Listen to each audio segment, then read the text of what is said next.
Who here lives here, by the way? Who here lives in New York?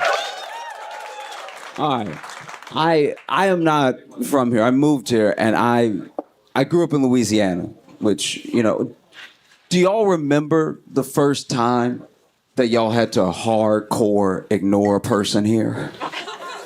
You know what I'm talking about? Where you're just like, I cannot engage with this individual. No good can come of it. Because I remember I grew up in Louisiana, very hospitable place, taught to be very polite. I moved here from Chicago, even more Midwest, nice and everything. So I moved to the city unprepared. I showed up making eye contact. I was over here smiling in people's face like, hey, how's it going? Just every day. It took me 3 weeks to ignore my first person, all right? That's too long. Living in New York is a boxing lesson you have to teach yourself. Just after a couple weeks, I was like, all right, tuck the chin, shoulders out, make a Philly shell. Stay ready. I'll never forget it. The first person that I ever had to ignore in New York, I was on the train, and this guy was asking me for change. And when he approached me, he had one ball out.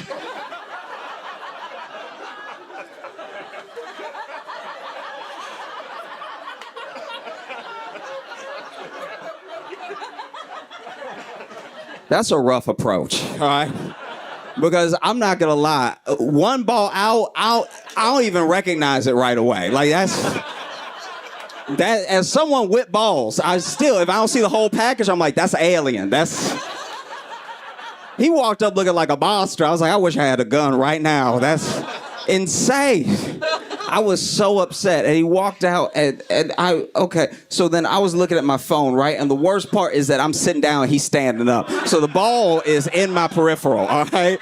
It's right there. There's no escaping. And it's just, he too close for me to look harder at my phone. It's like the top right of my vision is fucked right now, okay?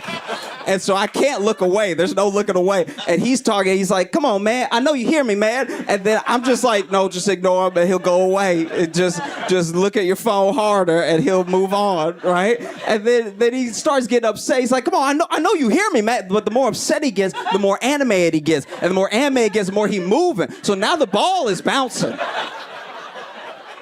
Ball is bouncing up and down. This man is dribbling in my face. And I'm just looking at my phone, and I'm just like, just ignore him. He'll go away. And this is the thing. I didn't cry. I did not cry. I just didn't not cry. I did start to tear up eventually, and my vision got blurry. Because this is the thing. There's no science behind what I'm saying. I'm just telling you what I saw when I saw it out of the corner of my eye. I didn't want to see it. So it's not even like something I'm trying to relate. It just, every time he bounced, it felt like the ball got longer. And I was... That's just so exciting. So then I'm tearing up, and then he still is getting madder and madder. He's like, hey, you can't just sit there. I'm a human being. You can't just ignore me, dog. And he's like bouncing around. And honestly, I'm not gonna lie. He yelled at me for so many stops. I genuinely started to pray. And that's not a prayer you think you'll have to pray in a place that's not prison. You know what I mean? I was just sitting there like, I don't know, I don't deserve this, Lord. I've been a good and faithful servant. All right, this is crazy right now. And then he was like, you know what? Screw you, man. I'm done with this. And he goes to turn around, but he's still clearly upset. He's still very mad. And so then, even as he turns around, he's like, and another thing. And then the ball swung. And I was like, sir, you're going to need to kill one of us, all right? Unacceptable. It does feel weird. I don't know if y'all feel this way, but it feels like nothing is actually viral anymore. There's not a shared experience as much on the internet anymore. You'll see something that interests you and it has 2 million views, and then you go to talk to people about it and no one has seen it. Isn't that crazy? Your internet is tailored so much to you, so deeply, that it's just your whole experience, which is what, 2 million is a lot of views. That means either a lot of people watched it or some very passionate people watched it a lot of times. I'll tell you my favorite video, because I'm sure you haven't seen it. It's only got 2 million views. So, my favorite video this week is a white woman in it. Probably my favorite white woman of the week as well, because she walks in to this police station with a gun. right? Already very good, right? Already gripping. So then she walks in with the gun, and it must be late because there's no cops around, right? But then there's this receptionist like desk and glass, and she just starts beating on the glass with the gun, just beating on the glass nonstop, okay? And then I guess a cop finally comes towards the glass, and she's like, bam, bam, right? And then he moves out of the way, and then she's just walking around, and she's got the gun. I should point something out. The whole time, the whole clip, she's holding the gun like this. Like it's the wildest gun position I've ever seen. No wonder she didn't hit anybody, because it's just like this the whole time. And she's walking back and forth with the gun like this. Every once in a while, she'll be like, bam, bam. And then my favorite part is she sits down and crosses her legs, puts the gun down, pulls out what I think is a thermos, takes a couple glugs, puts it back down, gets up with the gun, bam, bam, bam. And then, police tase her and tackle her, and it's all settled. Now, the reason that I'm so obsessed with this video is that there's no sound. So I don't know what she's yelling about. I don't know what any of this is about. I don't know what was said or anything. So then I had to insert it for myself. The video has 2 million views, and I think I am 1.9 million of those views. I think I've not been able to stop watching, because this is my thing. White women are so helpful, especially to the police. So I feel like she just walked in and was like, hello? I found a gun. I found this gun outside, and is anyone here? Hello? Hello? I can't, I'm trying to return it. Is that my gun? And the cop walked up and she was like, bam! Oh no! Because he startled her and she had a gun. And just like a cop when he gets startled and he shoots. And so they're just like, I'm sorry, I didn't mean to do it. Oh my God, this is so stressful. Oh my God, I love rosé. Anyway, does anyone want this gun? And then they tase her and they tackle her. And then even as they're picking her back up, she's like, it's not even my gun. You guys should be more responsible. You weren't kidding. No, I'm not kidding. Dude, yes. When your phones get out of jail, you need to watch this video. I'm not even kidding right now. If we could only put it up. It's genuinely insane. I'm so glad you looked it up right now, because some of y'all are looking at me like, a white woman would never walk into a police station with a gun. Yeah, no, I'm telling you exactly what happened. This is crazy. And she walks in, she's like, hello, bam, bam, bam. Thank you for looking it up. This is like, some of y'all just, wow. You looked me in my eye like, I know a lie when I hear one.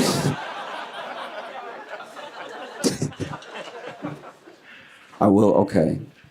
You know what's actually crazy? I thought about this weekend. You know what I've never done at all in my life? And I had to really think about it. Never once in my life have I Googled Jada Pinkett Smith. So why do I know so much? Why do any of us know so much? Isn't that crazy? I've never even Googled Jada and Will. I've never sought any of this information. I know so much about them, it feels like we're related. It's devastating. I don't know if y'all saw the most recent interview. She's given her 1,000th. And in it, she says that she says so many things. First of all, she said that she sold crack when she lived in Baltimore, which is believable. That's a very entry-level job in Baltimore. That part I was like, and?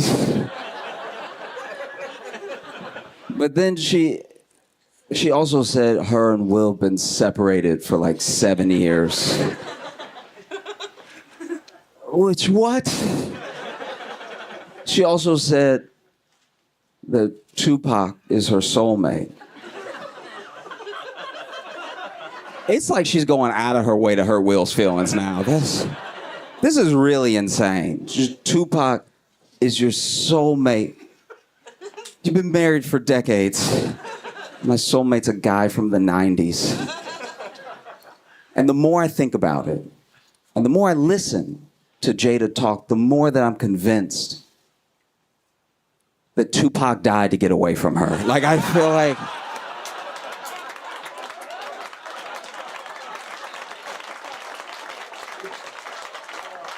Easily.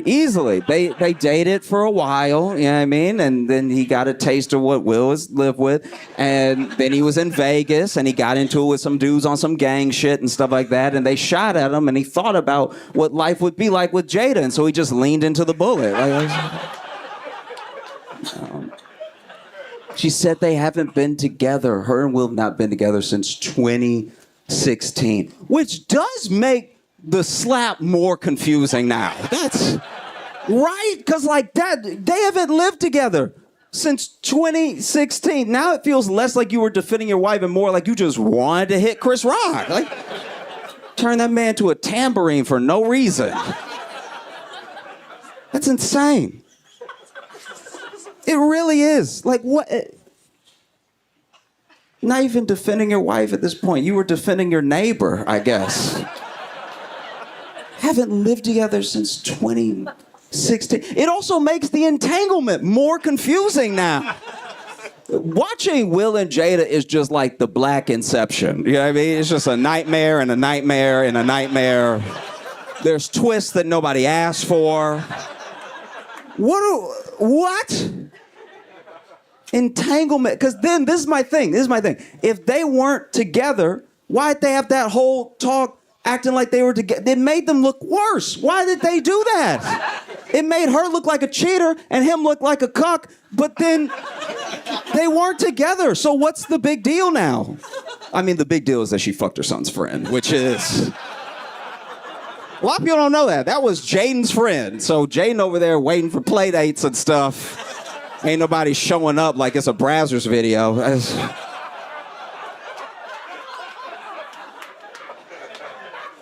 It's so chaotic.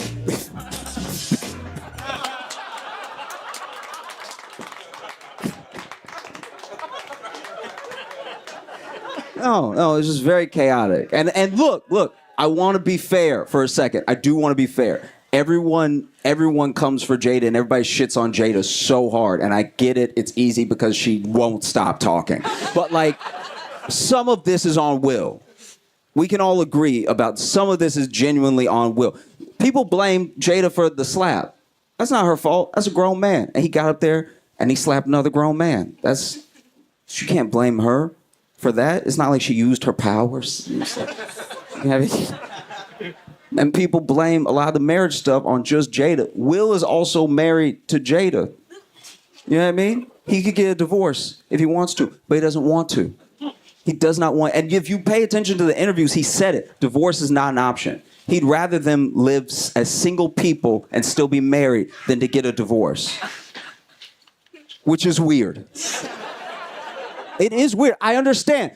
For a long time, they were the symbol of black love, especially in Hollywood, right? And that's a symbol that he carefully curated that maybe she didn't want to be a part of, but it's one of the reasons he can't let it go because it's a failure that he will not accept, right?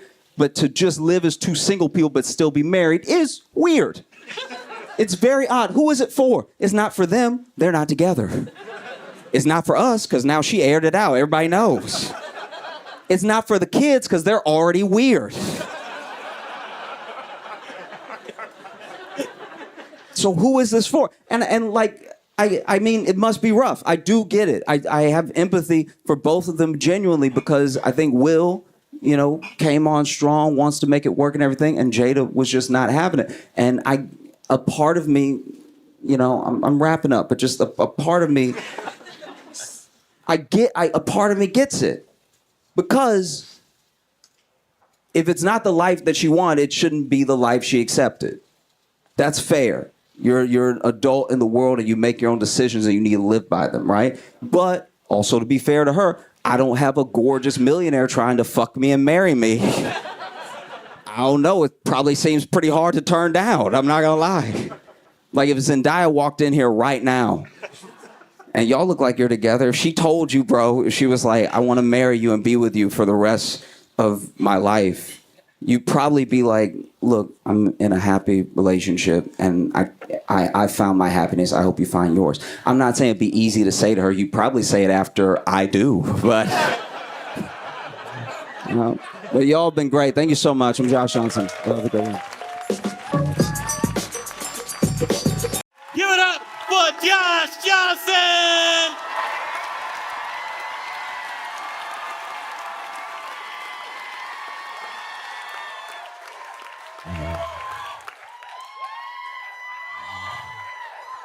I try to be an optimistic person, I really do. But this does feel like a weird year to have Christmas.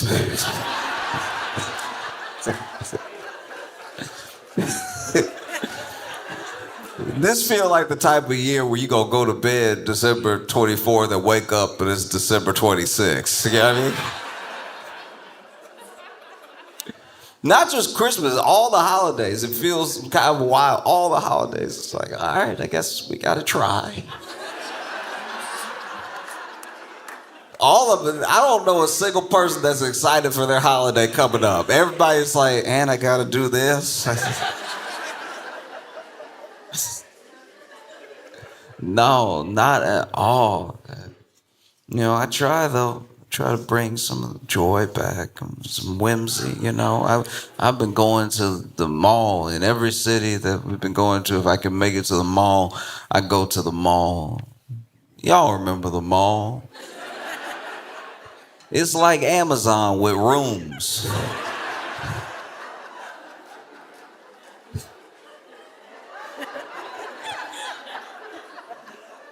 No. And when I go to the mall now, especially this time of year, I look for Santa. You know what I mean? Because nobody's going to Santa anymore. It's actually really sad. Like no, you go to the mall and no one's going to Santa at all. It's like we've lost it socially. Like it's not happening.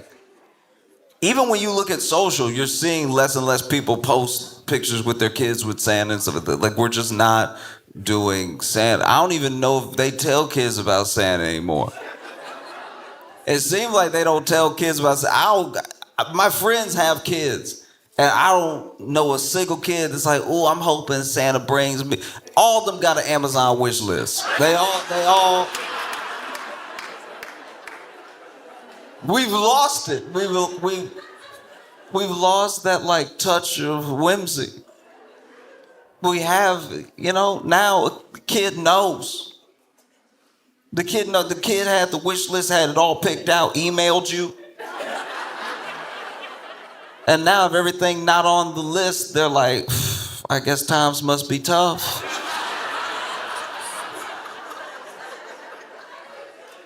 Like the thing, this is what Santa did for our parents, right? Santa was this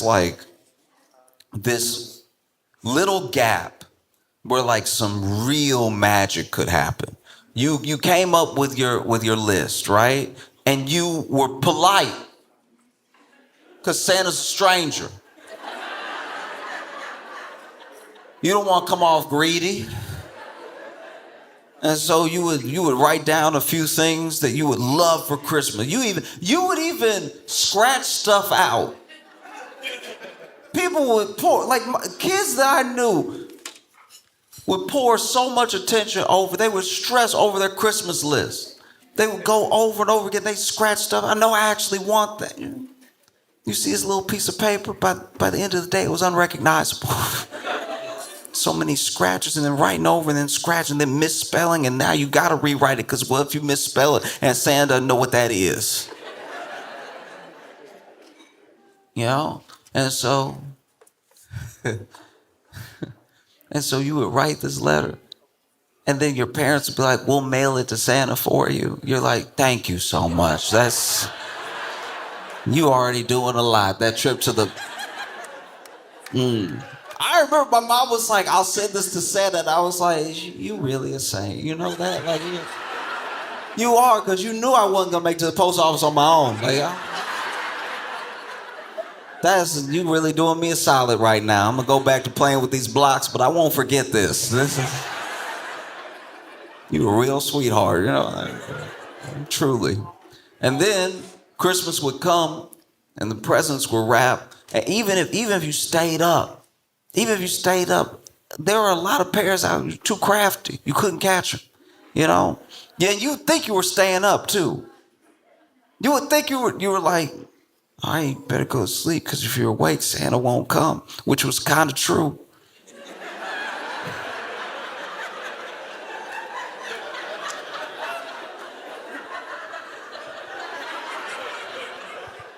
I was like, all right, okay. And then, you go to sleep. I remember one time I went to sleep. This was on Christmas Eve. Went to sleep. Woke up middle of the night. I was terrified. I was like, he gotta know this one not my fault. Like he got it. And I woke up because I needed to go to the bathroom. And so I was laying in bed and I was like,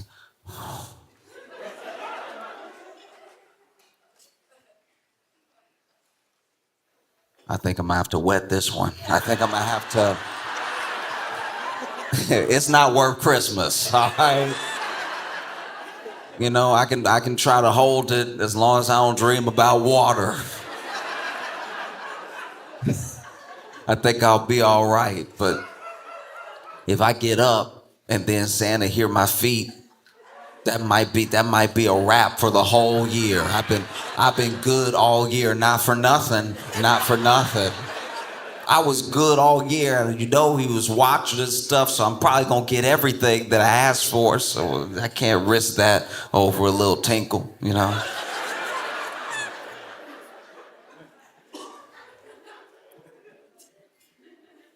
And so then Christmas Day comes. Wow. Christmas Day is here. You wake up excited for Christmas, but even more excited that you see sunlight. It means you can finally pee. And so you bust out of the bed and you run to the bathroom and the door is closed. Someone's in there. And you're like, all right, I've waited for hours. I guess I can wait a little longer. They come out of the bathroom. They're like, Merry Christmas. There's no time. All right. You rush past them, slam the door. You come out. After you wash your hands, you're like, I'm sorry about that. All right. I've been dealing with a lot.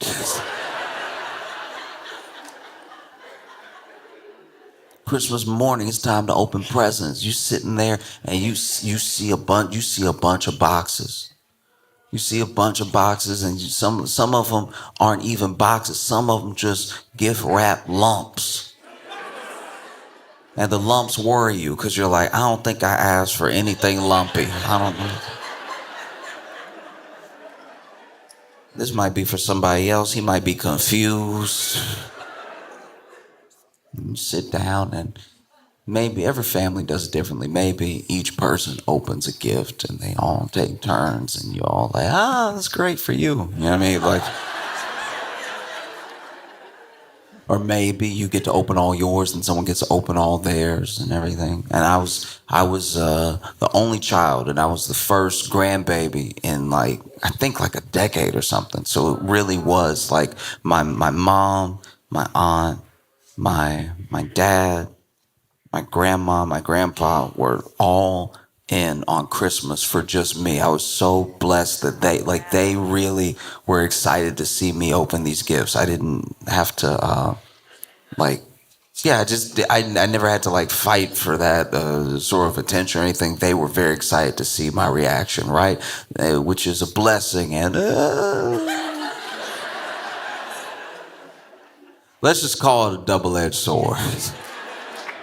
Because now, without me realizing, there's a bunch of pressure for me to like every gift because each gift was from one of them, And so I start opening gifts. And, there were some years where I was very blessed. I had a bunch of gifts, some years where I got a few gifts, but they were exactly what I wanted.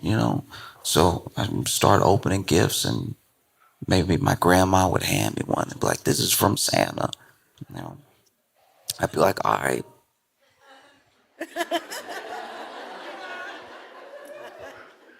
I'd start opening it. And I remember the year. A Nintendo 64. I didn't know how unproductive my life was about to get. I didn't know. I was about to have a rough year in math. Because they got me an N64 and they got me Diddy Kong Racing. A true N64 classic. I didn't know it at the time, but I was a part of history. I would lose thousands of hours like many children to a game where you could either play as a plane, a car, or like a little hovercraft tubing thing, which really didn't make any sense. Love that game so much. I played it for hours Christmas Day. And then, I didn't play it right away. There were other gifts to open. This was a beautiful Christmas, right? I remember I got handed one of the lumpy ones. It also said from Santa, right? And I was like, okay.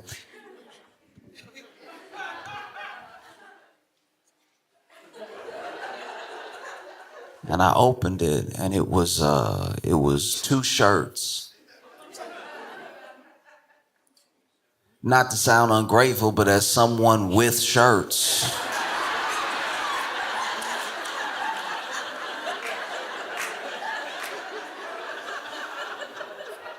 I was like, ooh, okay, wow, and it fits me just right.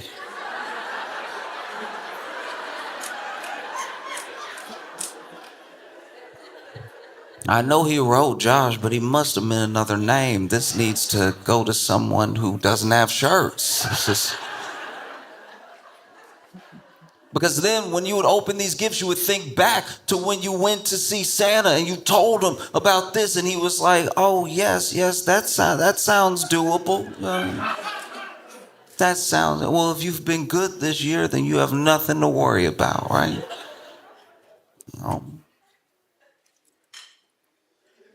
And then you would think back to that thing when you open the gift and you're like, oh, this is what he was talking about. He said I didn't have anything to worry about and my man came through. And then, as the years pass, you find out. You find out, and like Christmas, it doesn't necessarily lose its magic. It just morphs into a different thing. Because one thing that my family would do, I don't know about anybody else, because there are some families where I completely understand. I really don't judge how you try to enjoy the holiday or raise your family, but there are some people that I knew growing up who Santa didn't come to their house because their parents were like, no, I got it.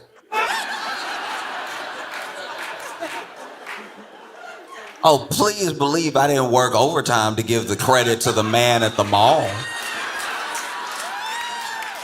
No, daddy got you that.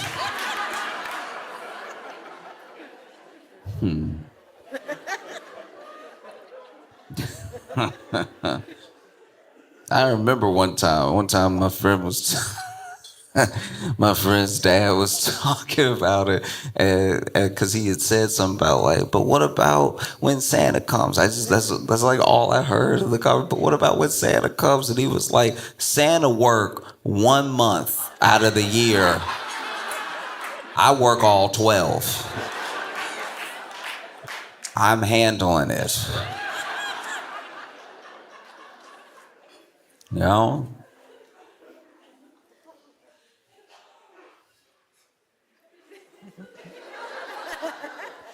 I remember this is like right at the cusp of me finding out right? So this is like right before I found out, okay?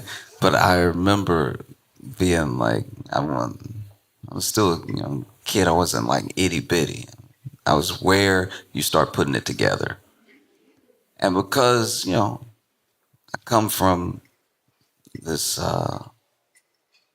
this area in the South. Like, I come from Louisiana, and I'm blessed to be raised by all of these educators and everything, and just like living down south, you'll experience it sooner or later. And then sometimes your parents try to shield you by arming you with the knowledge of what the world is like before you have to experience a part of it yourself. And so I was being taught about segregation, about how my grandmother was treated when she was a kid, about what laws there used to be in the place that we live. That they were telling me how this thing wasn't that long ago, that people would try to make it seem like ancient history, but a lot of those people are still alive for it, which means it's more recent than they're comfortable with. And I was finding out about segregation right around the time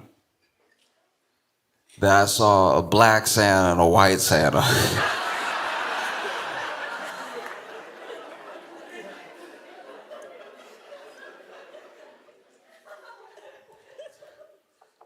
That's how I remember going to the mall that year and seeing Santa, and he was white. And I sat in his lap like all those other years. And I don't know, I was just thinking to myself as a little kid, I was just thinking to myself like, yeah, this is progress. You know what I mean? Like we always.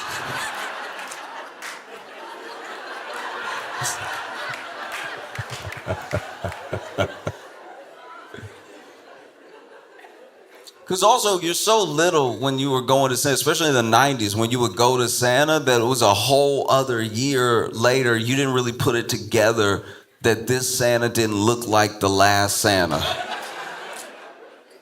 Santa would change it wasn't until I had almost figured it out that I was like, oh, Santa, how you been?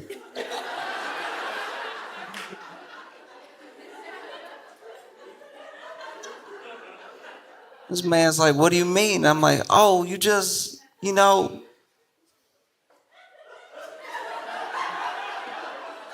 just look a little different than.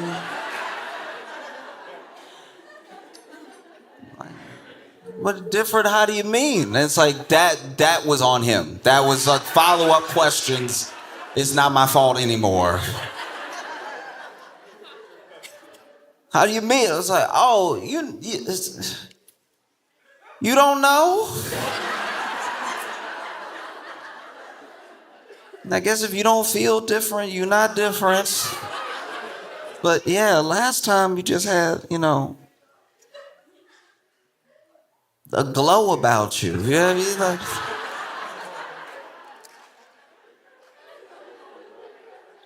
because not everybody had the same loving experiences with Santa that I did. I'm aware some people had their bad, you know, their bad experiences. Like my friend wrote a letter to Santa because that's how his parents had him do it. Like they were like trying to teach him letter writing and penmanship and everything. They were like, you got to write a letter to Santa, and the letter to Santa has to be clear, it has to be legible, and you have to write it like a letter. Dear Santa, say exactly what you want, and make sure you sign off sincerely yours, your name, right? Write a letter. And so he wrote a letter to Santa, and then he didn't get what he wanted that year, and he was so disappointed.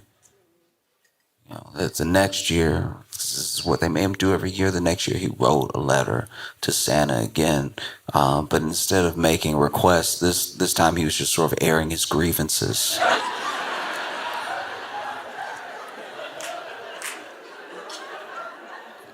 He was just sort of airing his grievances about the prior year. So he wrote this letter to Santa. He was like, "Dear Santa, I'll kill you."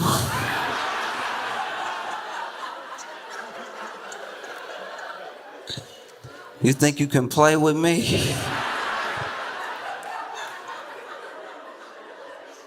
I was good all year last year, and you didn't bring anything I wanted. You just brought me stuff that my parents told me that I should buy with the money from my lemonade stand.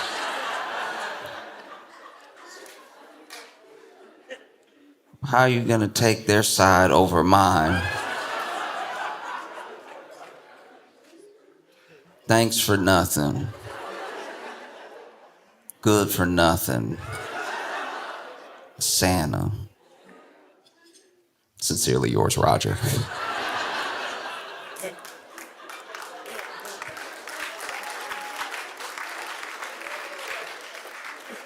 And of course, his parents read the letter, and then he got in trouble. And he felt even more betrayed. He was like, "You read my letter to Santa? Is there no justice?" That was a private conversation. Over here meddling.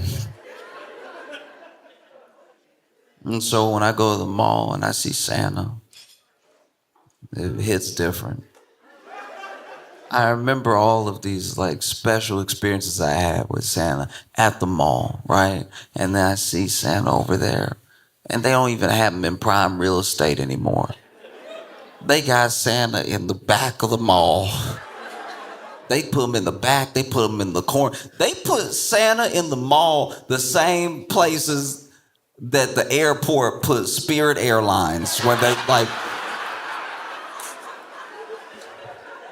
unless you got a ticket, unless you got a boarding pass, you won't find this area at all. Even with the boarding pass, you always in the wrong area. How you gonna have a terminal 4.5?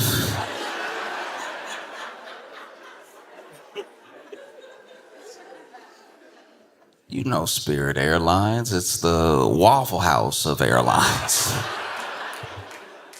I've actually flown Spirit plenty times, and I love to see a fight. I love to see a fight. Because here's the thing, and I know Spirit gets like a bad reputation because basically everything that is happening on other airlines is just happening on Spirit, but Spirit takes you to a place where you're willing to go to jail. Like you just like you're like ready. You know what I mean? You ready. And so a fight on Spirit Air, because I'll give you an example. I've seen a bunch of almost fights on Delta.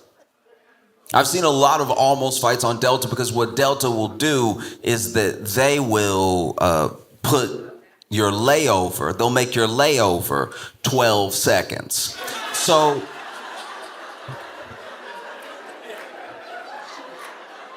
you'll leave, you did everything you're supposed to do. You got to the airport on time, you went through TSA, and then you board, and then you take off, and then you land. And you knew it because they did it on your other boarding pass. They were like, oh, the time that you're taking off is the time that you're landing. They're the same time. They're the same. And when you look at it initially, you're like, oh, I must gain an hour. No, it's no time zone difference. Yeah, and so then you land panicked. You land because you're missing it. You land and you're late. You're already late. And so you want to get off the plane as soon as possible. And you will ask the flight attendant, even, you'll be like, as you're boarding, be like, I have a very, very tight connection. Can you please make that announcement y'all make sometimes about people who, you don't have to say my name, like people who have tight connections so that if people could sit and then let them leave first and everything so they have a chance to make it. So they have a chance. You remember chances?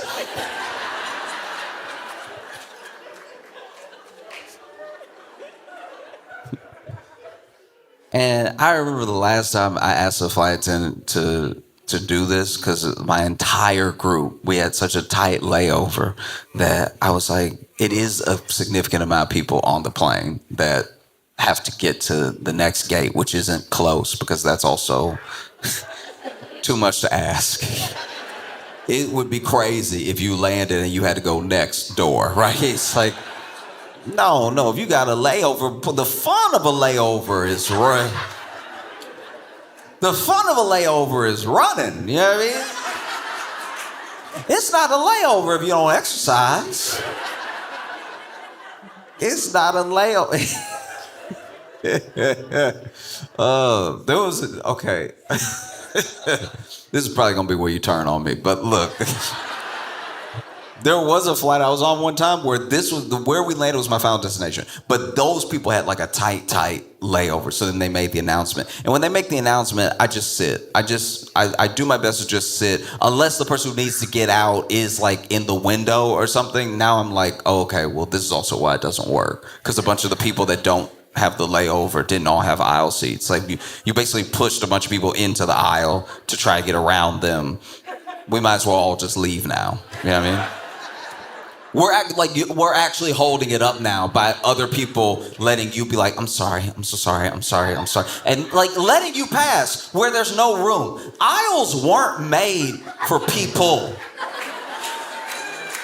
It was made for one person. So when someone's getting by, I'm so sorry.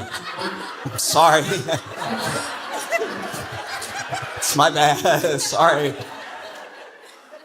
You're not gonna make it. You're not gonna make it. And so there was this family, tight layover, right? Not sitting together. Not sitting together at all. And everybody is doing the best they can. I'm not saying they should have planned and sat together or anything like that. Maybe there really wasn't the possibility. Maybe by the time they were buying tickets, it was just a bunch of single seats, you know? And so the family, which was like a big family, it was a Kevin McAllister amount of family. It was crazy. This family had every aisle seat down the entire plane, right? Like it wasn't a big plane. It was one of those where it wasn't just the 2 seats. It wasn't that small, but within the 3 seats, it didn't go back that far. It probably had like 30 rows or something like that. But it just straight up like 15 people together needed to get off to go to the same flight. And I knew that because they were talking to each other as we were landing. They were yelling like up and behind each other and talking to each other as we were landing. And they all had the shade up and they were all like, yep, we close. Like it was. And so then we land, they make the announcement, please let these people go, right? So then these people are trying to get out from their middle seat without the other person getting up. So before the other person can even offer to get up and get in the aisle to make room for them, they're like, I'm so sorry, I'm so sorry. Sorry. Right? If you climb me, don't say excuse me. Do you know what I mean? Like if you give me, if I'm sitting. I'm sitting. I'm sitting next to you, sitting like a Christian, sitting. And then you get up and you don't even know what you're trying to give me. You don't know if it should be the back or the front because you don't know how nimble you are, right? They're both bad in their own way. They're both horrible. Because if I'm sitting and then you got to get over me and now you over here just foot in front of the face and you just fighting to not sit in my lap. You over here. If I miss the lap, it's fine somehow. Everything is fine now.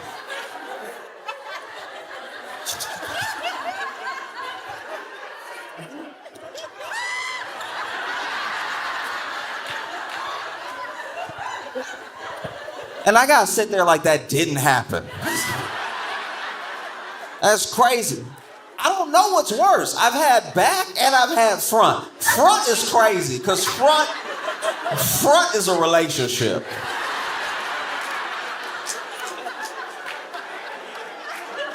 I've had people stand up middle seat, turn around. That's what happened on this flight. Turn around to talk to the person behind who's also in their party, and was like, we got 6 minutes. We got 6 minutes, and it's at another terminal, so we're gonna have to run, right? And then, before I can even unbuckle my seatbelt, okay, I'm sorry.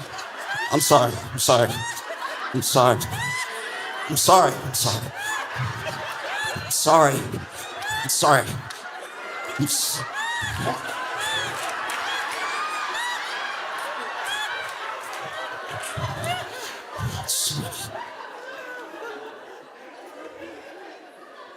Climbed over me front facing.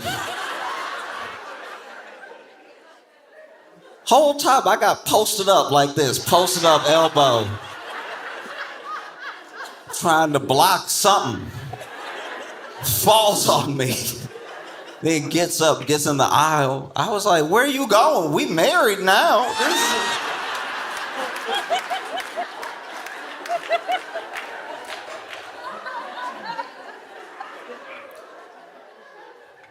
And so they were running, right? All running out and everything, because they all pretty much did the same thing. Some of them were nimble, some of them were like, you know what I mean? All running down the aisle. People actually were sitting and not getting up and letting them go. It was a real show of humanity, you know what I mean? I guess the other people on the plane were like, yes, we are here, so we'll wait the other 30. Usually society falls apart in that moment. You know, but let everybody get off. And then in first class was someone who I assume was the grandfather figure of the group, but they hadn't sent the wheelchair down the jet bridge yet. And so grandpa was sitting in like row 2, aisle C, watching his family run. And then one of them bringing up the rear was like, Grandpa, come on. And he was like, did you forget?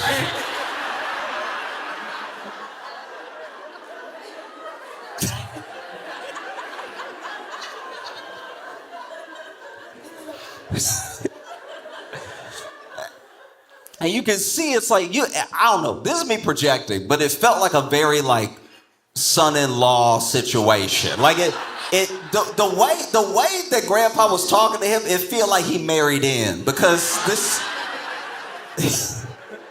unless he just really doesn't respect his own blood like that, this was crazy, right? Did you forget? And then he's like, okay, I'll see if they can send a wheelchair down and everything. And he was like, go without me.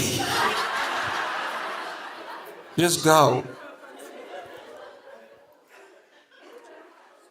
I don't know what trip they were trying to make. I don't know. You know what I mean? Like, I genuinely, there are some people who save up for years to go somewhere exotic, somewhere they've always dreamed of going, or maybe they want to bring their family. There are some people who get the opportunity to go places because it's being gifted to them. There's someone that's bringing their whole family somewhere. I can't imagine the stress this family was under to just be scrambling off the plane like that, right?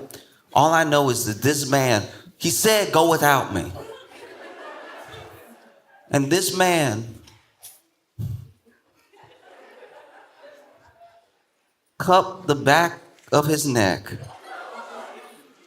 knelt down and tried to put his arm under his knees, and got ready to try to pick Grandpa up and run with him.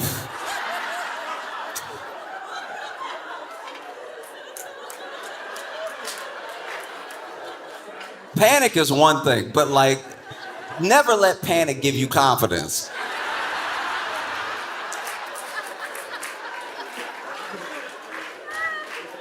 Because look, I'm just telling you what I saw, I'm not judging, but Grandpa was built like Santa. And bro was built like me. So the idea that he was gonna pick this man up and run down a terminal to a terminal in 6 minutes is a delusion. You have a spell on your mind if you think you're making it.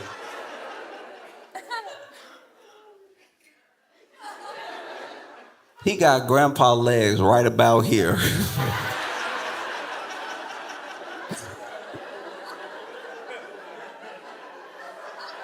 Grandpa over here. And we all heard it, they being loud too. Like,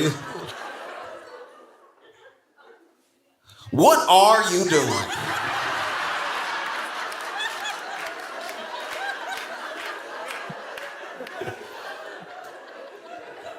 What are you doing implies I don't want to be picked up. What are you doing? You know what he's doing. You grown. You know what he's doing. But what are you doing is your way of saying stop, right? And I don't know. He believes in himself. He trying to make the flight. He bends his knees and gives it a shot.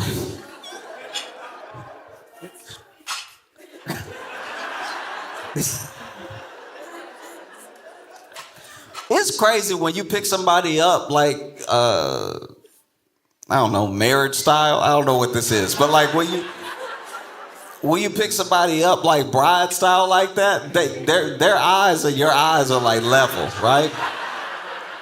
And so Grandpa over here.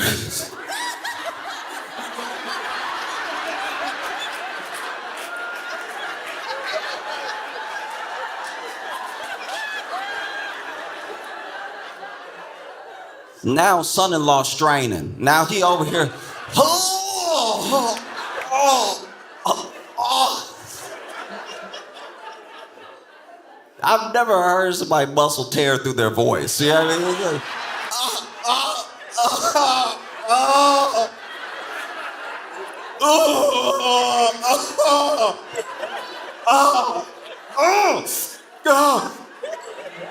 It's like,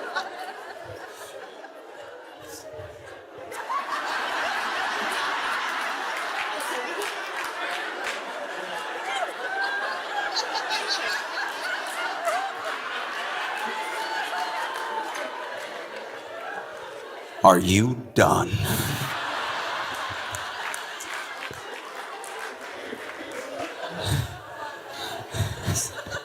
This man said, put me down. To be fair, he had never really lifted him up. Lower the legs down and everything. And then he was like, go. Son-in-law over here. They bring down the wheelchair. I have no idea if Grandpa made it or not, you know? I don't. I just wondered if like maybe a different airline would have brought a wheelchair faster. Maybe as an airline they only got one wheelchair, so then people have to share frequently, you know. It's tough. It's tough. Back of the airport, back of the mall. I was walking in the mall. I came across a Santa. No line. No line at all. And really, truly, like, I don't even know when the last time it was that somebody made going to Santa part of their Christmas card. Or I saw it on social, like Baby's first, you know, visit to Santa, anything like that. So it does make sense. There's nobody here, you know? And so I was like, I'll take a picture with Santa. I do that. Sometimes I'll take a picture with Santa, especially if it's a situation like this. This dude is gonna be here for like 8 hours, and he can't be on his phone. Santa can't be on his phone. So I'm like, let me just, you know what I mean? Support. You know, he's done a lot for me. Let me do something for him.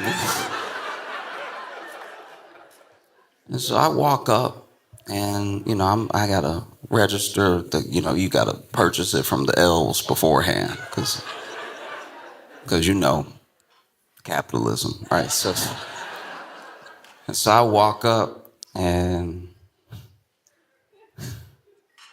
all right, I've done this a few times, right? I've gone to the mall, seen Santa, taking a picture with Santa, right? And how do I put this?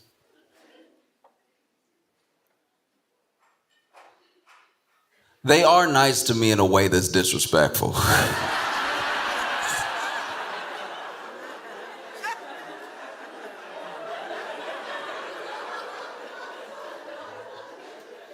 So I walk up to the elves. I'm like, hey, I'd love to take a picture with Santa today. And they were like, what package would you like? I was like, oh, I'll take the digital package with like 2 printouts, right? Just some. And they're like, you sure you want to do it today? Because I'm gonna be honest with you, that's not even the real Santa. Like no, for real, he like a low key backup Santa. Like he's, real Santa got food poisoning. He called in sick, so they called him. But like.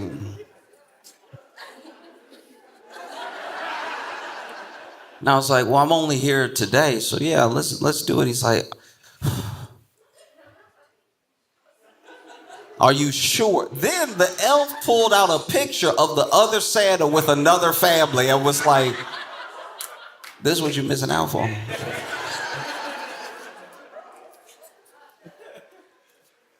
I'm not gonna lie to you, it was a better Santa. Like it was like, nah, he had like a twinkle and everything. It was crazy.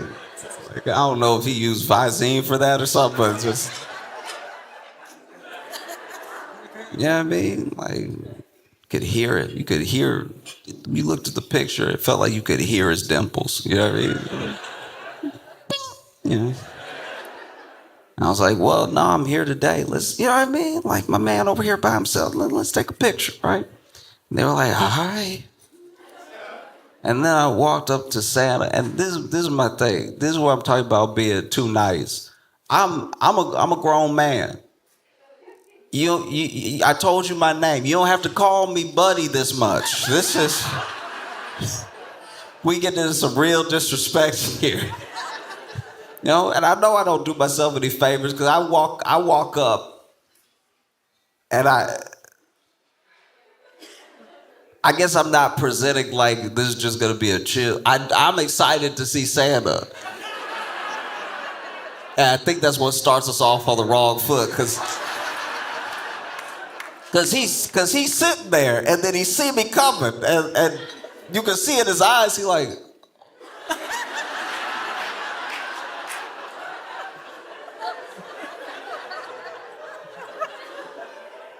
What always hurt me is they look behind me for a family, and they.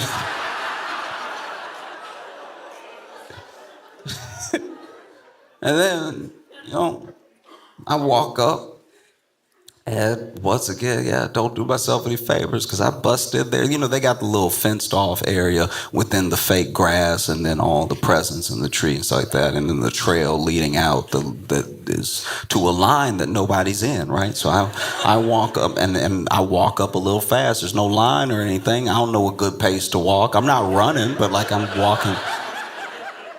You know what I mean? I know where I'm going, and y'all made that snake line like it's gonna be the bank. You know what I'm talking about?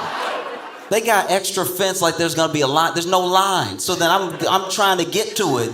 It's awkward. He's sitting over there, he a maze away. I'm just getting it over with, right? I'm sure from his perspective, because he's being still, it look like I'm running, but I'm not running. I'm walking. I'm walking with some pace, right? But then I walk up, and then as soon as I get through the gate, and I walk up to him like, "How's it going, Sam?" And that is too much. That now he doesn't know who he dealing with. Like now he extra nice because he's unsure.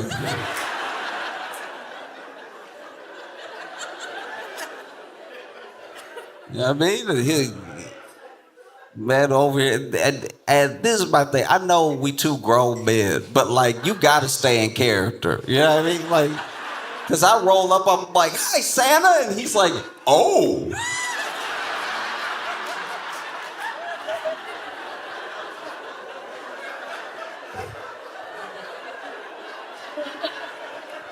You are supposed to say ho, ho, ho.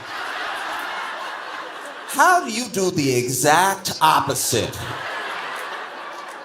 of your literal catchphrase? I'm like, "How you doing, Santa?" "Oh."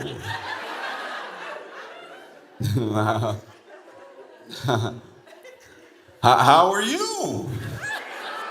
What's your name? And then I was like, "I'm Josh." And I know that by using my thumb to point at myself, I know that was a wild move. If you use your thumb to point at yourself, you probably don't do everything yourself. If you're using your thumb to point at yourself, you're probably 12. You're very proud of a certificate you just earned or something. It's like, what's your name? I'm Josh. Oh. There it is again. Why are you doing that? You know what I mean? And so,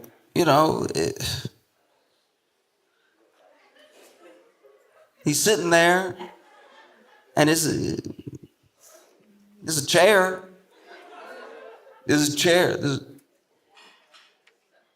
There's nowhere else. You have to sit in Santa's lap. It's part of the experience. You do. And so the fact that maybe I seem eager, that's fair. I seem a little eager. And that's on me. I should be cooler about it. I should walk, you know what I mean? I shouldn't jump, yeah, so. But yeah, I go ahead, sit in Santa's lap, but, he even had the little, he knows they built it this way. This is how you're supposed to do it, so that.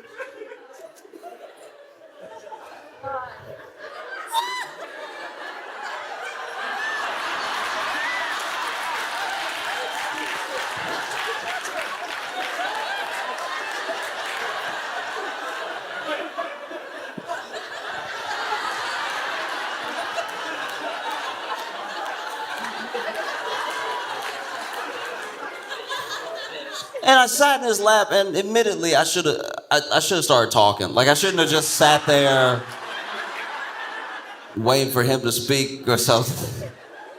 But and I know that everybody's doing their best. I never want to put somebody who's making an honest, just an earnest effort down or anything, but.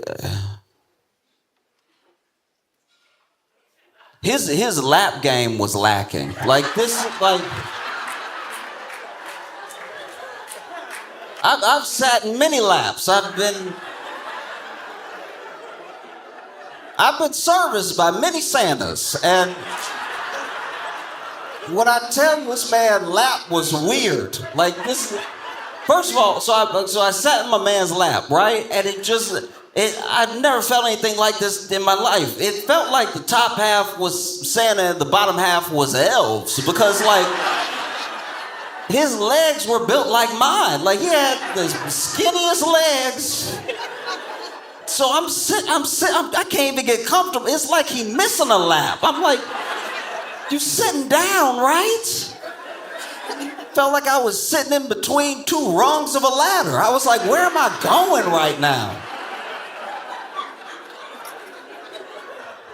It was at that moment I was like, maybe I should have waited for the other Santa. Like he just, you know what I mean? Felt like his lap would have had more cushion to it, you know?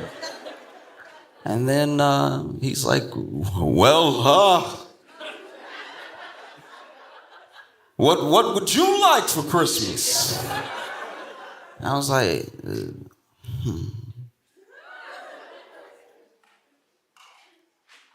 Santa, I would love the Millennium Falcon Lego set, the one that came out in 2004 with about 3,000 pieces to it.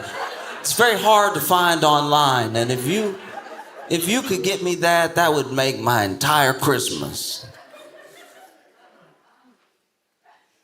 And I think my specificity hurt me here, because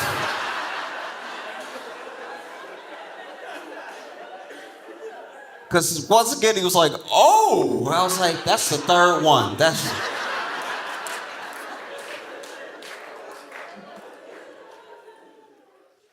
man said, oh! Well, oof. I hope that works out for you.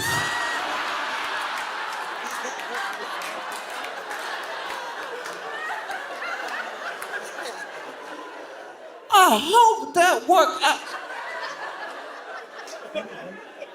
Where's the magic? I hope that works out for you. It's a crazy thing to say. Not it'll be there. Not I'll do my best. I hope that works out for you. Are you ready to take the picture? I was like, yeah, I guess, Santa. Like, over here phoning it in. And you take the picture, and I'm over here.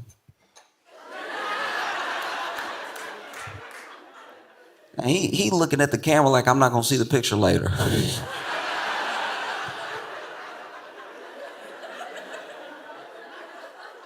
Cause I'm grinning ear to ear. I'm with Santa. This man.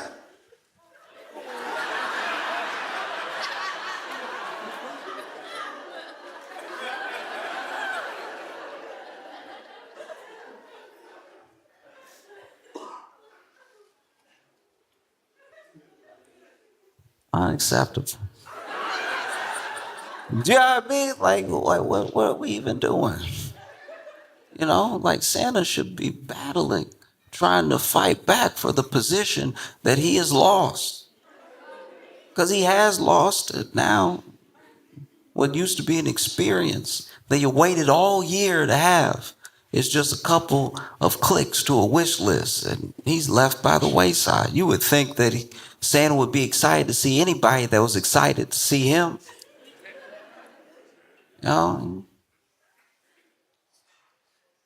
Unacceptable. It felt like I believed in Santa and he didn't believe in me, you know?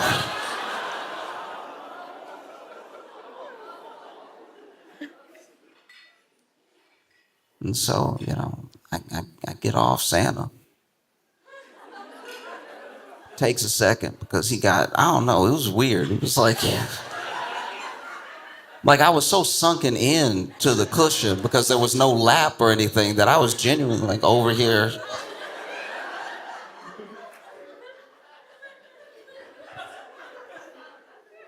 Thanks Santa for his time.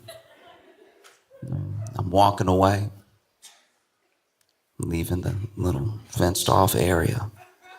And just as I'm walking away, one of the elves, I passed them and they were like, see?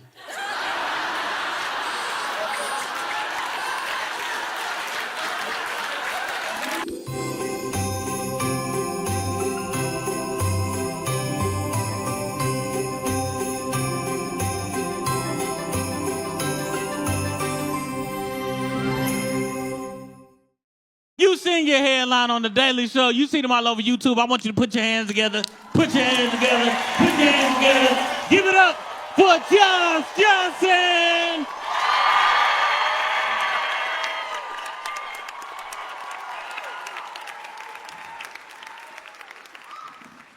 It does feel like this Epstein thing is going to go on forever.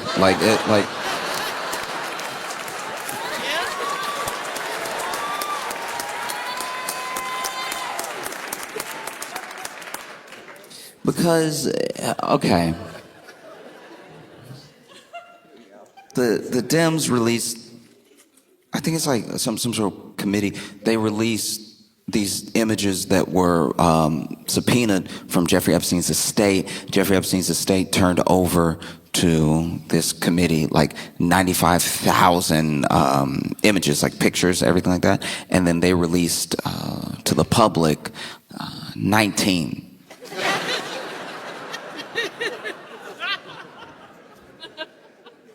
Which seems maybe only one person's working today or something. Like maybe there's like a thumb in most of the shots on the rest of the pictures.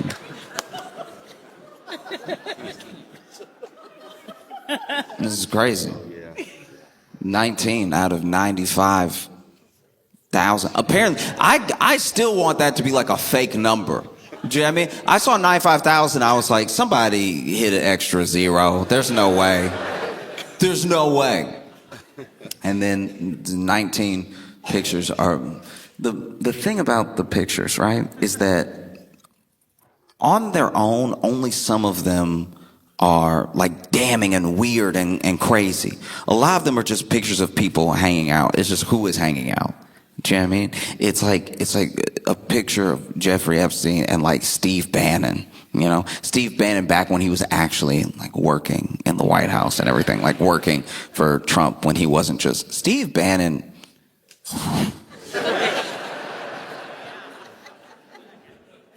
Sometimes you look at somebody.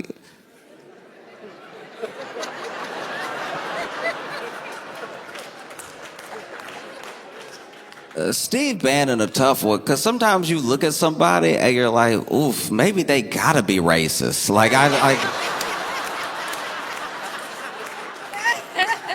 don't know. If I look like that, I'd probably hate everybody too. I'd probably, look, I'm not condoning racism. I'm just saying, like, look, no one else looks like that.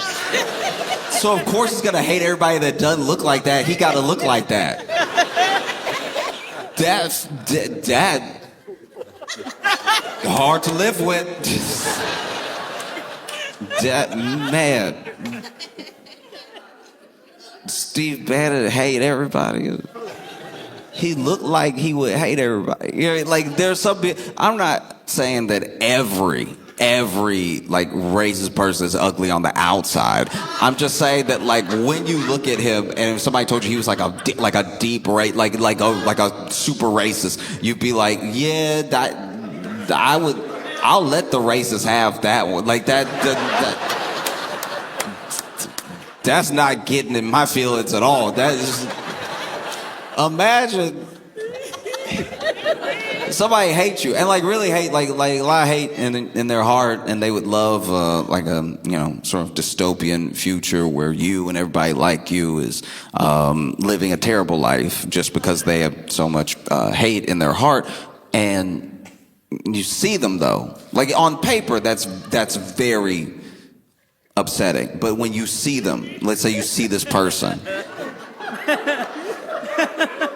and then you're like, oh. Do you know what I mean? Like, Steve Bannon looked like white Thanos. Like, he was crazy. When I found out about this dude, I was like, is this dude? I didn't want to assume he was racist, and then he said some kind of racist. I was like, yeah, there it is. There it is. Because the thing about when you're racist, it's like people have to feel less bad about not wanting to be around you anyway. And I will say this: look, this is just me. I'm not telling anybody else how to feel. This is just me. Even if Steve Bannon was not racist at all, I would still be like, ugh, and that's on me. That is on me. That is me. You know what I mean? Like, sometimes you judge a book by its cover, and you're right, because the book is, like, made of skin. Like, remember the book from Hocus Pocus? Steve Bannon made of the same leather binding as the... Why he always look wet? This man... See what I mean? He looked like if Sweat woke up and started walking and talking and being racist. Like, it's just... Man. You look at Steve Bannon and you're like, no wonder the Klan wore sheets. Like, there's people that you see sometimes and you're just like, woof. Wooga, booga, ooga. And Steve, I said all that to say Steve Bannon is in pictures with Jeffrey Epstein. It's like, that's also not good. Because it's not like you could convince anyone you were anyone else. Do you know what I mean? There are people in the Trump administration that look like other people. Yeah. You know what I mean? Yeah. Like Sean Duffy to me looks like every coach I've ever seen. Every like youth sports coach, I'm just like, yeah, maybe. If you told me he was like Secretary of Transportation or like the head coach of the youth volleyball league, I'd be like, both of those track for me. So if Sean Duffy was in a picture, you'd be like, is that Sean Duffy? Because that could be somebody else. But nobody else looked like Steve Bannon. So as soon as I saw Steve Bannon, I was like, oh, Steve Bannon. Jeffrey Epstein let Steve Bannon get real close to him. Man, I knew he was a freak. I didn't know, wow.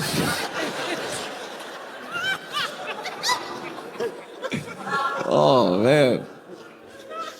And then you see like Jeffrey Epstein with plenty of other people. You see pictures from the island and stuff like that. You see Jeffrey Epstein in pictures with Woody Allen.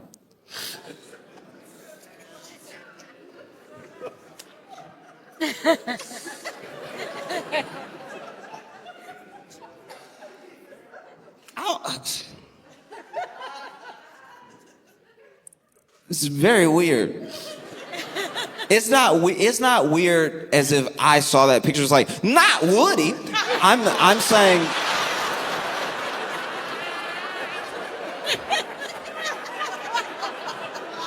I'm saying it's weird in that you see Woody Allen by himself, and maybe you're already like, ugh. And then you see how people fight it. We know everything with Woody Allen. We don't even need a rehash. We know. And then you see this, and you're like, I know it. Like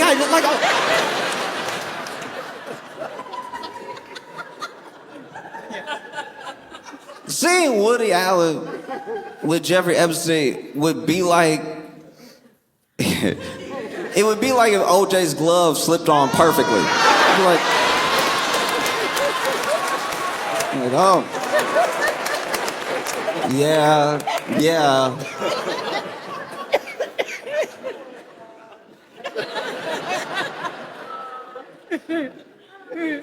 Woody Allen. I forget about Woody Allen all the time. And then something reminds me of Woody Allen, and it never doesn't remind me what Woody Allen is like. Do you know what I mean? There's never, I don't know, maybe I don't watch enough movies, but I've never been like, a new Woody Allen. Like, no, the thing with the daughter, and it's top of mind. You know, Woody Allen.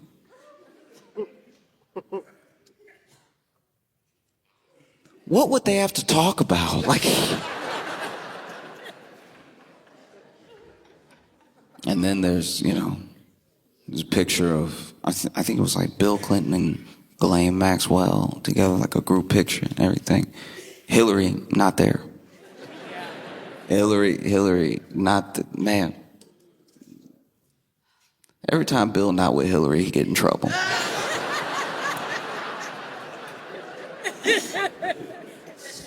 You know Hillary must stay mad as hell at home. See all these people. 19 pictures out of 95,000. That, I don't know why we keep dropping like Epstein content like albums. Like this is...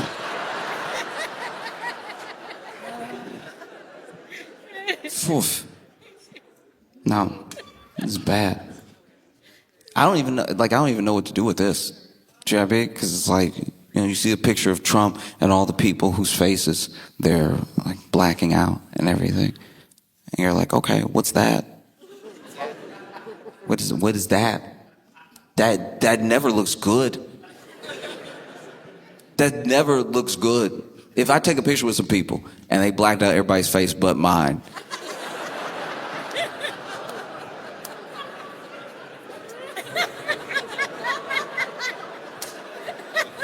there's no smile, there's no demeanor you can have when they blacked out everybody's face but yours and look like innocent. Like there's no way that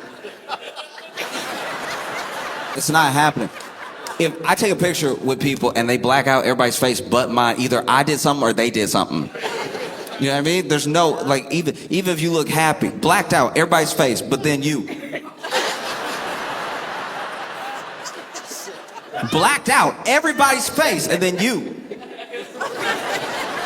There's no scenario where you don't look like you did something. They blacked out everybody's face but yours.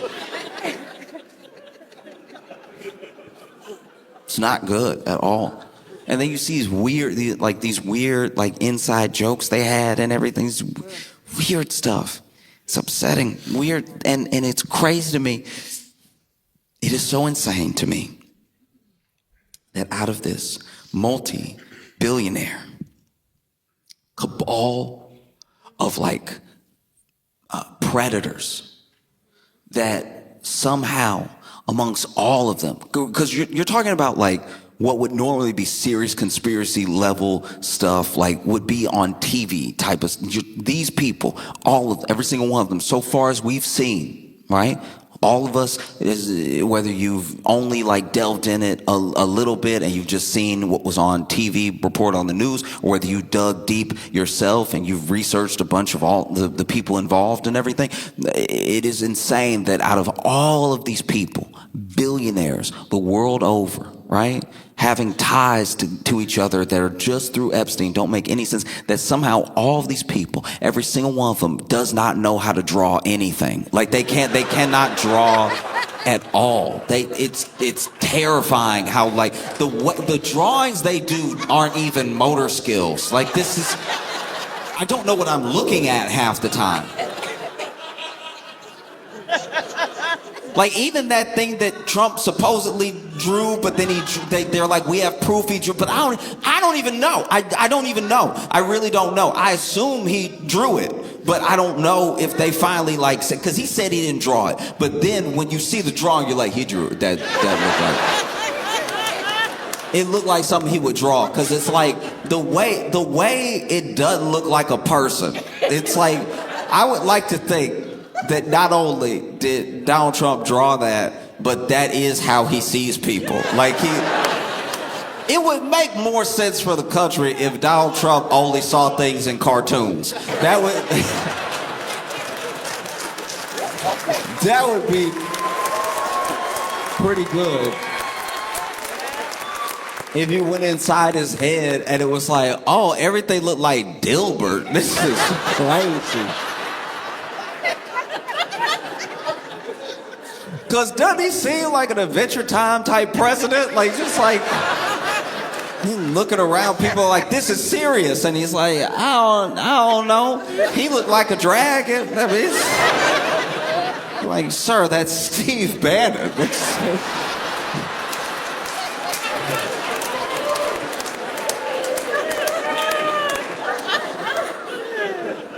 Steve Bannon, multiple pictures with Jeffrey Epstein. Hanging out. Man, what could they have to talk about? Yeah, I mean, what, oof. Oof. Do you ever wonder if Steve Bannon tried? If he tried to I gotta do something, I gotta clean myself up. Let me do a chemical peel or something. Let me do something. I don't know. I don't know if you just look like that off the rip. I think something happened. There's got to be an origin story at play. You can't just, I mean? I feel like Steve Bannon got the same background as Splinter from Ninja Turtles. They probably, it would make sense if Steve Bannon was living in a sewer and then he came across these turtles, right?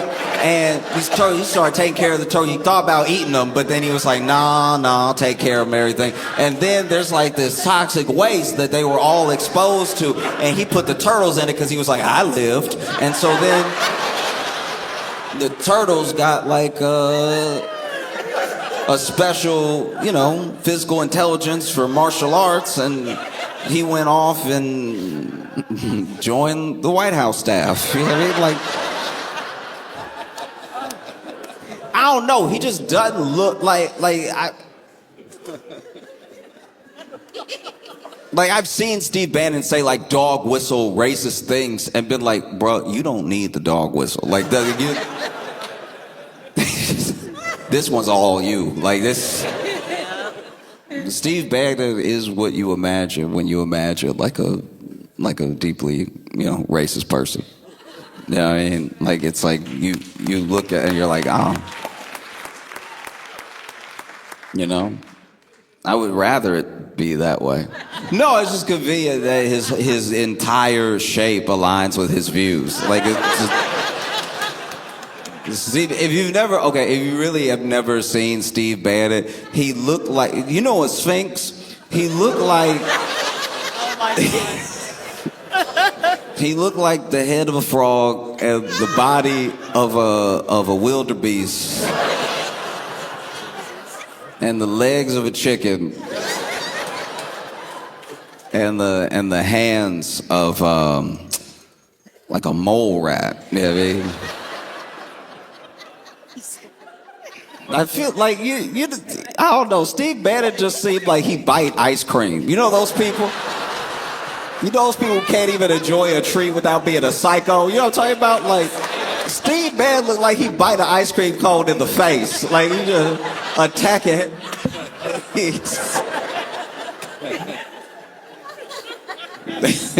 He lets it drip down his hand and goes, I'll save some of this for later.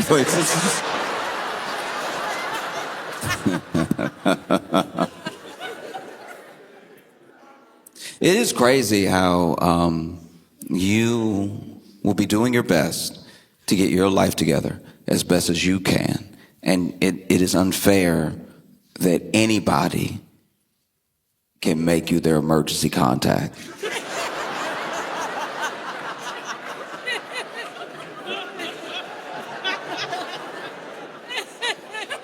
Like, I can't even get into a hotel room I paid for without my ID, but you could just write my name and number down.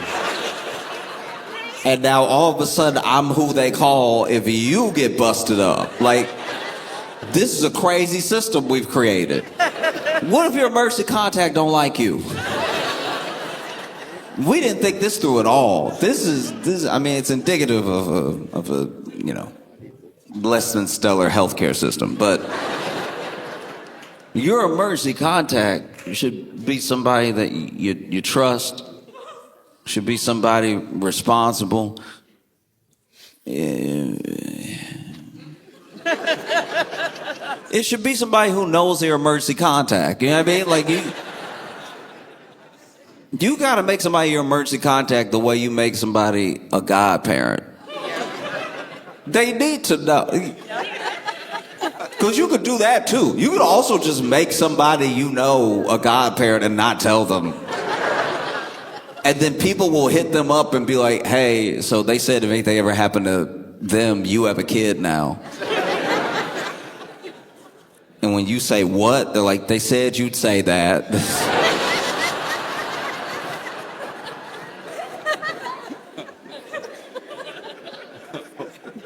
What? In what world? I was made the emergency contact for a friend one time, and I was like, I don't know what he expects me to do with this. Like, they called me and they were like, hey, you're his emergency contact. I'm like, all right, what was the emergency? And he skateboarded off a roof.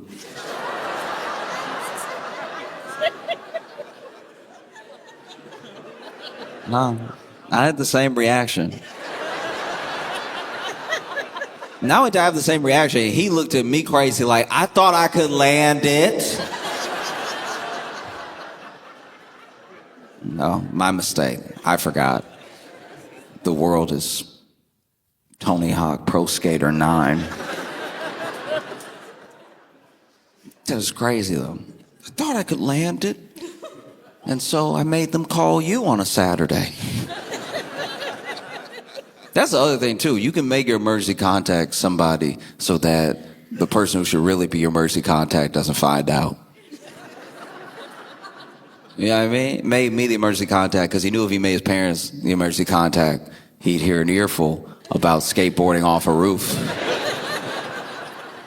But the crazy thing about making me the emergency contact versus his parents is that his parents still live in the state he's in. I moved away years ago. This is just...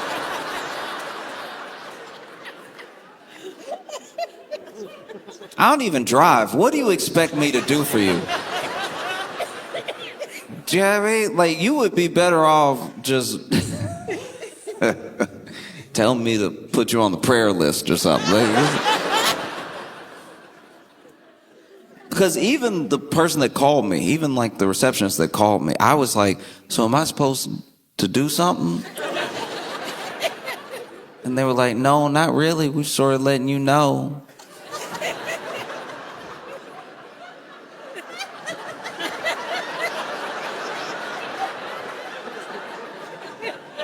I was like, wait.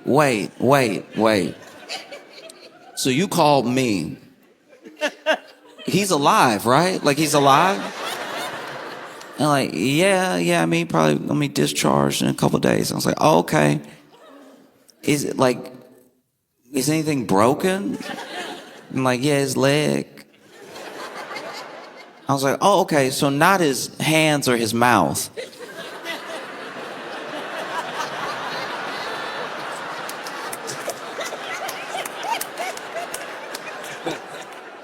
But he still made you call me even though he has my number. And then this was insane. I'm on the phone with this person at the hospital, right? I said what I just said. I said what I said to her, what I just said to you. And then she went, oh, yeah.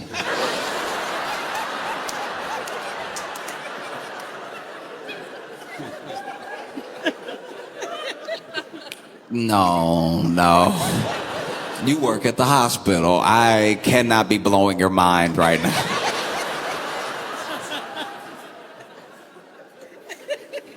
That is terrible.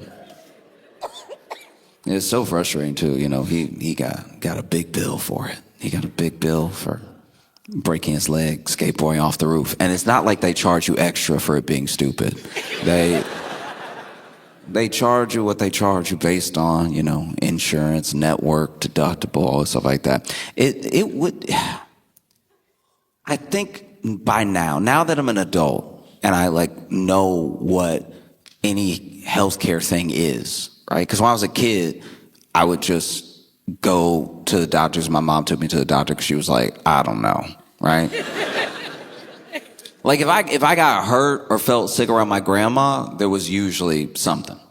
There was usually like a remedy, something passed down. I remember one time I had a wild lump in my throat, like to the point where I was like, I wasn't necessarily having a lot of trouble swallowing. It was just very present. It was making me deeply uncomfortable. And then she was like, oh, okay. You know, I'm thinking in my head, I'm gonna have to go to the hospital because I'm like, I've never even heard of this. And then she's like, oh, tell me what's wrong. I told her. And then she was like, okay.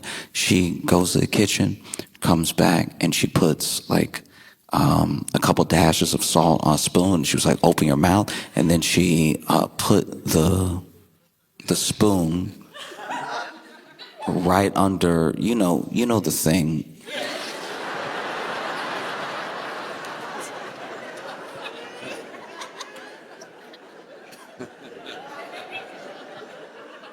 And so she put it on there, and I was like, ah.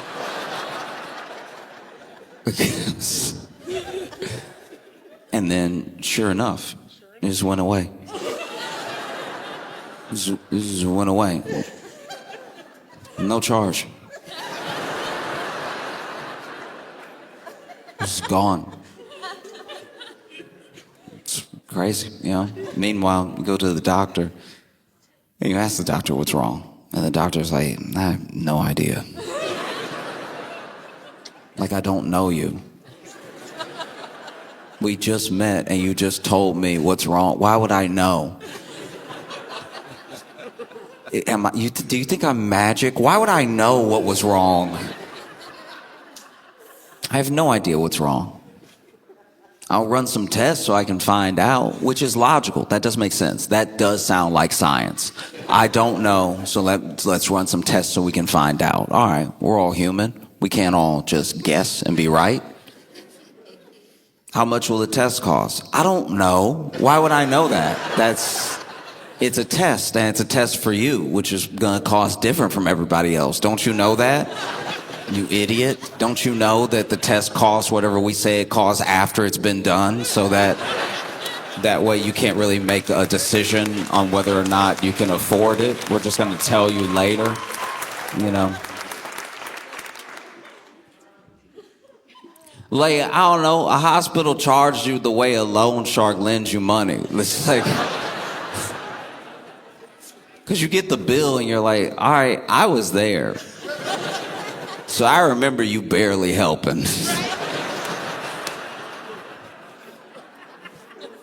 Meanwhile, everybody that like wants to do good, like some of the most good you can do as a medical professional is really lean in and quietly tell somebody like, hey, look, this is gonna be insane. Just so you know, this is gonna be, this is too much. Like, I love when I get like a nurse or a doctor and I ask them like, well, what about this? Like, would you do this? And they're like, no. That's real good, you know? Because I genuinely feel like nurses especially don't get the like pay, the recognition, any of the like care that they deserve, because if there's gonna be someone that saves you $20,000, it will be a nurse. It'll be a nurse that's like, just take some ibuprofen.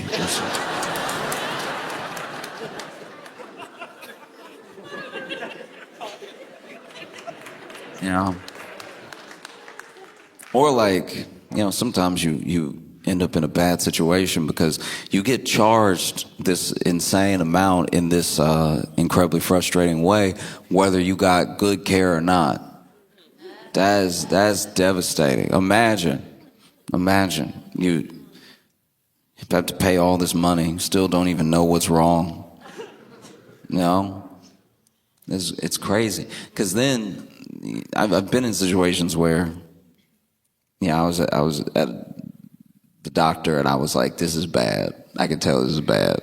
And not bad as in my health, bad as in like, I don't think he a good doctor. Like I could like, and I'm not saying this is a medical profession. I'm saying like, some of it's presentation. If you're a doctor, I don't want to hear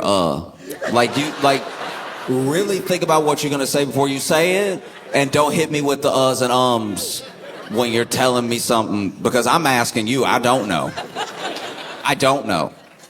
So if you're like, it might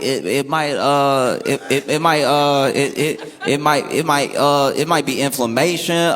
It could be stress. It could be. It's like, okay, we're just guessing in a room together.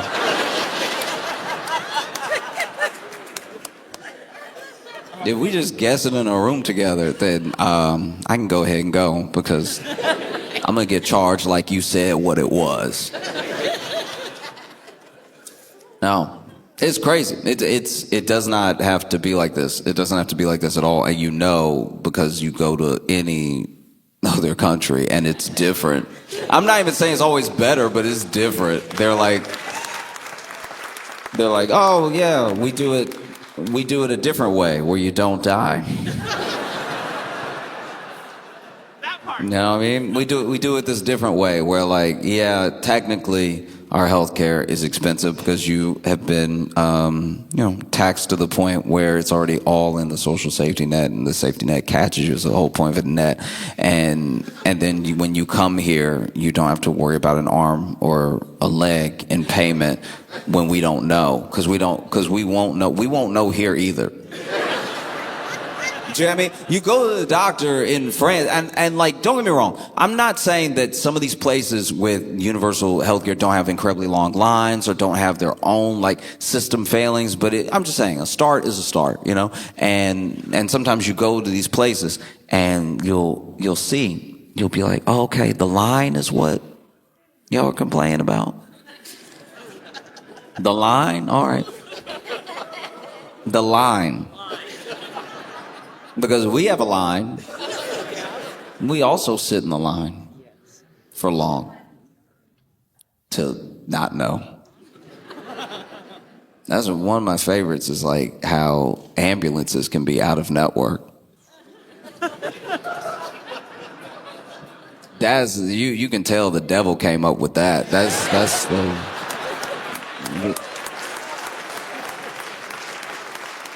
And look, I'm not saying I know everything about this. I'm just saying this is my understanding. I hope I'm wrong. I love being wrong. It's usually a better world when I'm wrong. I love being wrong, but from what I understand, there are like ambulances that are not covered that will then take you to hospitals that are out of network, which just makes the whole thing more expensive. It becomes like a $9,000 Uber ride to the hospital. And I don't know, I feel like it's tough. It's tough because it's like, how are you gonna tell them? Like, let's say you hurt yourself. Let's say you get hurt and maybe you're even like knocked out or something. So then somebody calls an ambulance. It's scary. You don't want just to witness somebody dying right in front of you. So you call an ambulance. The ambulance comes and picks this person up, takes them to the closest hospital and everything. And you were unconscious. So you couldn't tell them, I'm not getting in the ambulance. I'll walk. I will walk and die before I get in there. Because then every time the wheel turned, that's like $200. And then you got the nerve to try parallel park at the hospital. Get some extra turns in. No. But you couldn't do that. You couldn't protest that you didn't want to get in this ambulance, that you didn't want to go to this hospital, it's out of network. Maybe you even knew that, right? And you couldn't stop it from happening because you were knocked out because you skateboarded off a roof like an idiot.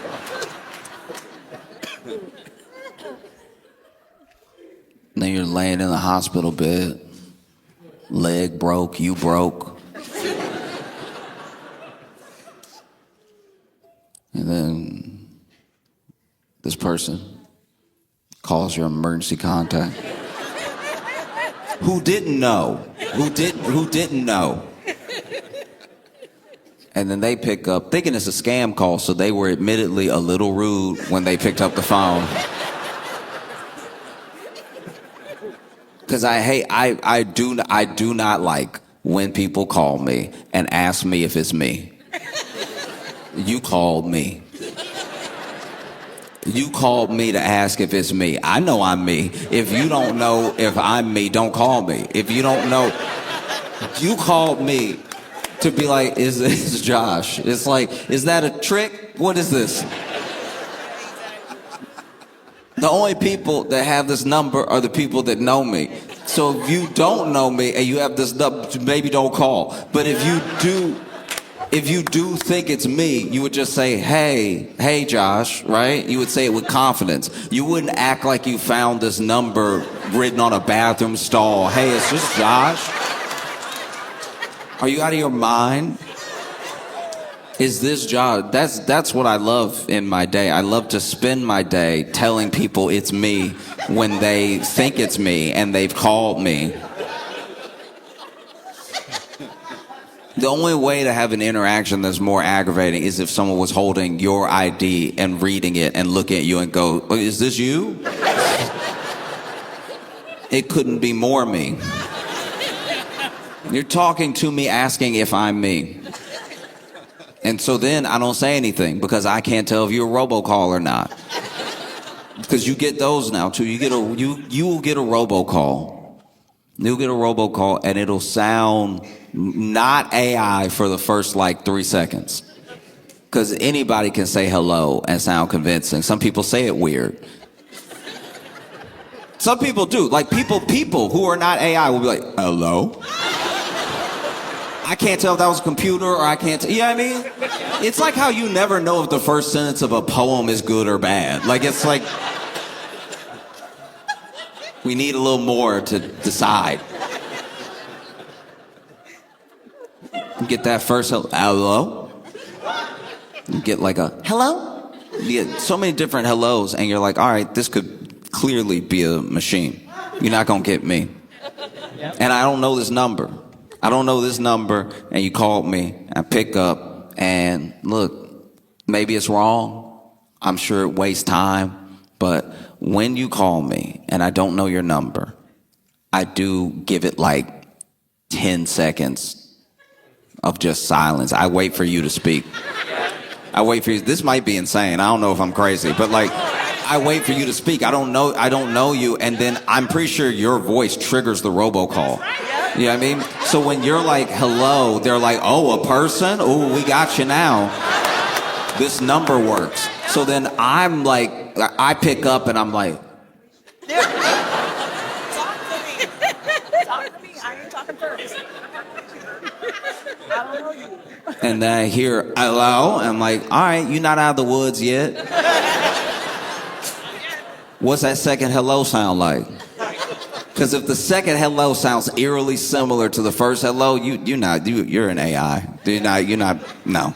No one says hello exactly the same pitch for pitch every single time. Hello? Hello. Hello? Is someone there?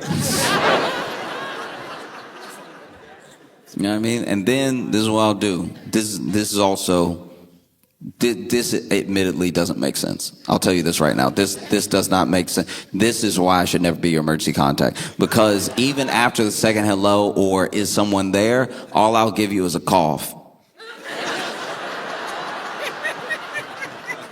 I'm coughing right into the phone. Because a person will be like, oh, okay, that's a person. And maybe they're getting situated. Maybe they answered it in their pocket and they're trying to like get it to their head or something.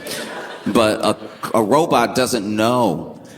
Hello, is someone there? Is someone there? Is someone there? You know what I mean? And then you can just hang up, right? But hello? Hello? Okay, 2 different hellos. That sounds promising. Can you hear me? Oh, okay. Can you hear me? That's pretty...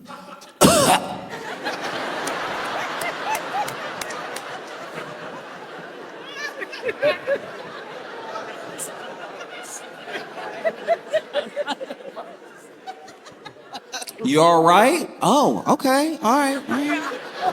Okay.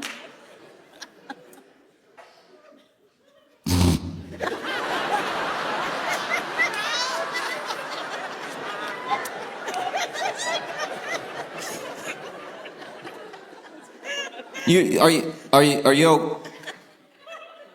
you okay? Yeah. Sorry. Yeah, I'm good. Hi, how's it going? Good. How are you? I'm good. Is this Joshua?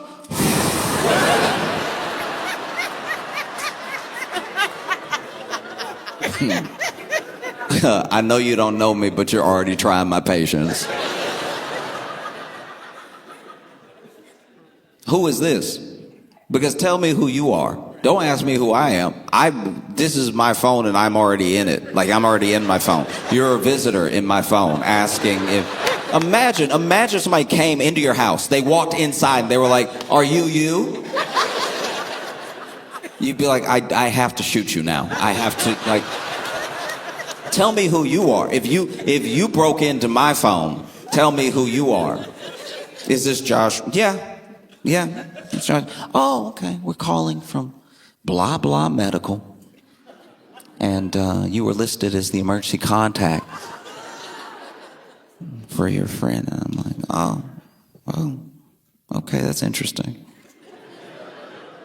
That's interesting, because I didn't know that I was his emergency contact. That's wild. You can just do that to anybody that you want. It's crazy. You can make someone your emergency contact while owing them $200. And that's wild. That's wild, because Because when I need to emergency contact him for my money, there's no answer. That's crazy. That's crazy. You know, when I have an emergency of funds from the funds I don't have from the $200 I lent him, somehow, wow, can't get a hold of him. Line isn't working. But when what did he do? He skateboard for a roof. Huh, okay. Probably bought that skateboard with the $200. Do I need to do anything here? Is there anything I'm supposed to do? Like, am I getting charged for this call or anything? They're like, no, you don't have to do anything. I'm like, okay, good. I won't be doing anything. Because I just want you to know something about your patient, that he is a coward, all right? Because he has my number, but he knows that if he calls me, I'll ask him why the last text message I sent him about the $200 was left on red. And so he had you call me like I would forget. Why don't you call his parents? They live in the state. they could come pick him up or anything. And then I don't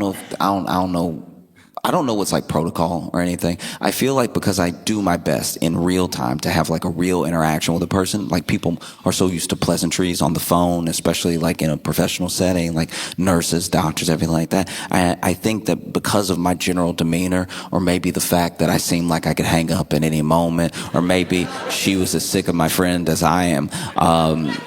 I don't even think she was supposed to tell me this, but she was like, oh yeah, because I asked, well, why don't you call his parents? I can give you their number. They're not even my emergency contact, and I can give you their number. They would be more interested in this whole ordeal. You know what I mean? And then she tells me, she's like, no, they're here. It was their roof that he skateboarded off of.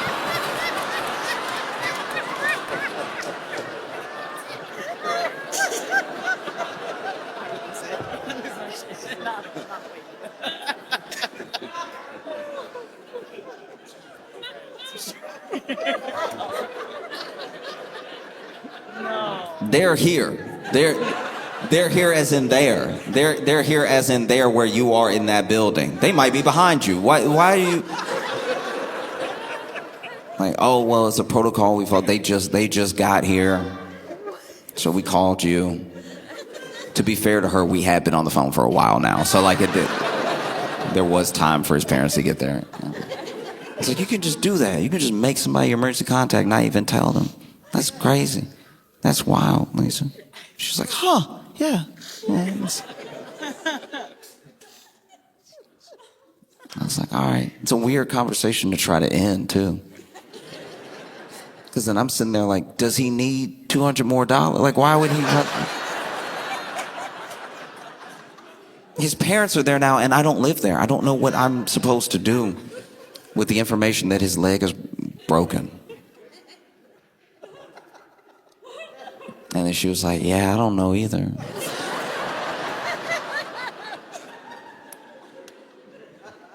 I told her, I was like, I hope you have a good day. Like, you deserve a good day. You have to call and let people know they're the emergency contacts of people that they don't even know what's happening. And she's like, yeah, thank you. And then we got off the phone, and I just sat there. I genuinely just sat there for a second. I just was on the phone with this person for a while.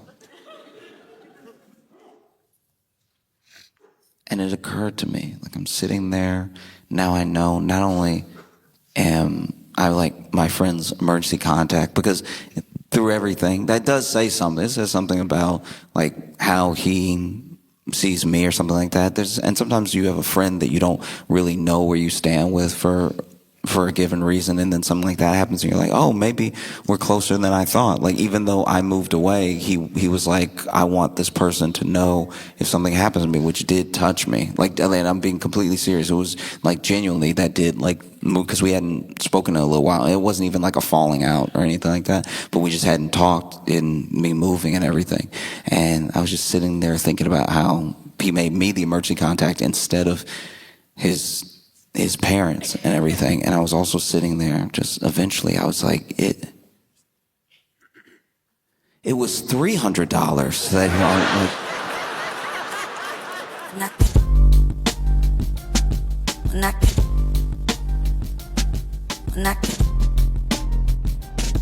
Mira,